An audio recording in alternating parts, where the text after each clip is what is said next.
Tom, would you be up for coming back next year on the television? Oh, I think so, yes. I mean, I think I've had enough of television. I mean, I never watched television, if I can possibly help it. No, would you, for the 50th anniversary, there was a special... Well, I think if they asked me nicely, or I could see what they wanted me to do, I'd consider it, because I think, you know, the fans who've been so good to me would expect me at least to make an appearance. So, yeah, of course I would consider that. If it was something witty, but I'd want to know what the detail of the scene was, or what I was supposed to do. I just not want to parade through some shagged out old icon of the last century. I mean, it was too important to me, you know, too much of a source of happiness to me. I mean, I didn't ever become really happy until I became Doctor Who. And then at the same time, although it was the loveliest job I ever had, in a sense it killed my career stone dead, because I suddenly realized that I liked being Doctor Who more than anything that had ever happened to me. And so when I went to play Macbeth or something, the audience wanted me to play Macbeth in the style of Doctor Who, which naturally I did.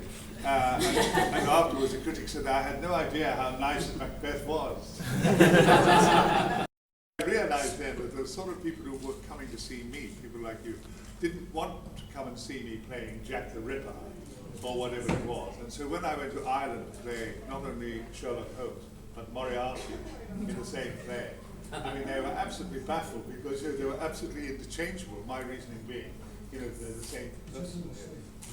So that was another failure, a glorious failure, which I enjoyed a lot. I've learned to enjoy failure. Yes, next question. Tom, did you see the episode with Matt Smith's Doctor, where a little soundbite of your voice pops out of his mouth? No, was it funny? You didn't see it? It was, yes. I had to keep rewinding it. And is that really Tom's voice? And it was. Yeah. Yeah. I've said some trick. Little Next question. Tonight. Come on. There you are.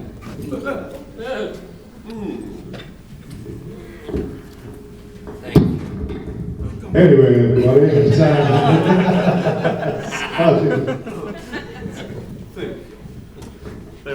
Twisted up. No, I'm not spinning. Oh, you go. Hello. That's Glenn. You're all looking through lenses. Yes. Don't people just look with their eyes at you? No, come on. We're just an art. Searing, challenging Is this the first time that you've all been together on stage? Yes. Yes. Yes. Yes. Have you actually met each other? That's the last. Yes. Yes. We all agreed on that. We all agree on We everything. had a photographic session together. Oh, we did. Epic. Yes, that was splendid. Yeah. We had a robot taking photographs, didn't we? Yeah. It was a robot. Yeah. What if you keep saying, kiss me, sir, next? Kiss me, Big smile, smile. big smile, sir, next piece, Noise.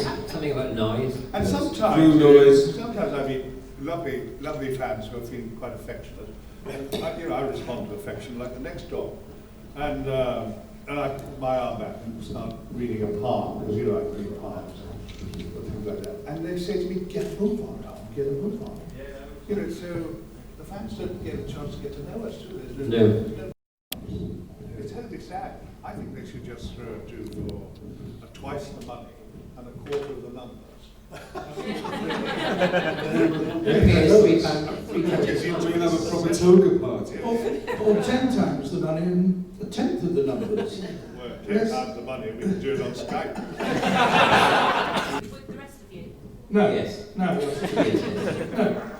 Oh, the fans will hate you if you No, don't. yeah, no, I think if we had that together, we could probably drive a good bargain. Yes, it would, yeah. I think hate is a powerful emotion. Get a bit of hate going, and then when you're suddenly nice, a little bit nice, they like you again. Well, that's Well, what we try. I think it would be. I said, I'm not automatically, if the BBC ring me up, naturally, of course, I get very suspicious. No one in his right mind, even if you say BBC, I think, oh no, dodgy. But if they ring me up and just ask me, do I want to take part, I'd want to know what they want me to do. Exactly. I'm not just going to walk along there, they might as well go back to Madame Tussauds and get my old record. Which they're very likely to do. However, in that film, which I've just made a rather cutting allusion to, they're amazing. The BBC, at the time I didn't get on well with John Nichols, so I wouldn't do this film. So they got me out of Madame Tussauds Nobody noticed, of course, which was a bit chastening for me. My agent thought that was terrific. But the BBC, trying to be smart, still had to pay me. Oh, brilliant. Oh, that's good. Oh, no, gosh. I wish I had a waxwork. I'd send it around everywhere. I think what it could earn from me. Here's a question. I think I can ask this of all the doctors. Was there a transition point at which point your performance as the character or your attitude towards the character changed? I think in every case you could argue that was the case. Before you answer that question, just tell everybody what your job is. I'm going a PhD in film studies. I think everyone has those kind of tipping moments about when you leave or when you get a job. Of course, it's usually the money. But when you're leaving, it's often, The money? out of fatigue. BBC? Listen, when I first got the job, I was amazed how little I was paid until John Nathan Turner's boyfriend said to me, he said, "Oh, don't worry, Sylvester." He said, "What it's like," he said, "it's like fat dripping off a pig." That's what he said, and it's been true. It's been dripping ever since. So who's the pig and what's the fat? Is the BBC the pig? Yeah, it's the pig, Right. the fat's It's the not us, it's the pennies and threepenny halfpennies from Dubai that you get sent. Fat dripping off the pig. Yeah. That was it. We successfully avoided answering the question.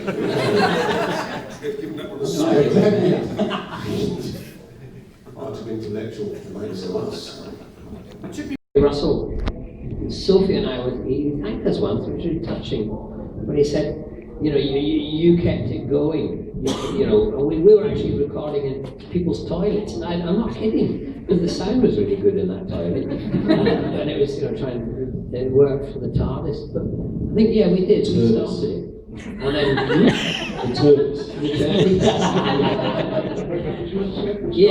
Well, we kind of kept on. We just kept it going. Because we felt guilty that we killed it off. We killed it off. Do you mean Big Finish? Before Big Finish. Oh, right. With Bill Baggs and all Oh. and other guys. Just audio. I was the first with Bill Baggs. Were you? I did the first Bill Baggs one, The Stranger. See what you've started in. Yeah. That was stuff, Audio. No, not audio. No, We that were was doing video. audio things. You bought tapes in those days. Tape luxury. Whatever it's called, tape. I was the first one to ever play in Ireland. I was the first one to ever play Holmes and Moriarty in the same play and bugger both of them up. So when I came home, the Irish were taking the piss out of me, were saying, "Is it himself or himself?" Because I thought it would be a very subtle thing, and I thought it was subtle, of course. I was deeply dismayed to discover I was wrong. So they couldn't tell the difference, my idea being that, in fact, that they were the same person, one having no existence without the other. But it was a bit subtle, really. So It's over their heads.